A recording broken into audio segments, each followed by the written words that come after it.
Aksi kejar-kejaran warnai penertiban ternak di jalan raya lintas Banda Aceh, Aceh Barat.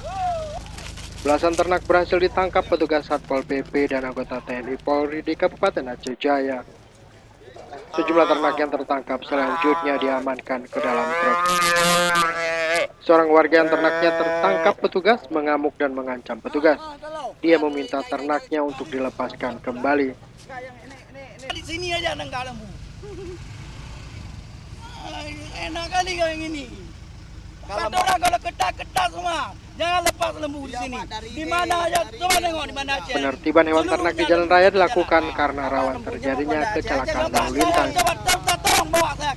Petugas Satpol PP Kabupaten Aceh Jaya menyebutkan penertiban dilakukan sesuai dengan Kanun Nomor 5 Tahun 2013 tentang penertiban ternak di jalan raya. Petugas akan memberikan sanksi denda bagi masyarakat yang terbukti melepaskan ternaknya di jalan raya.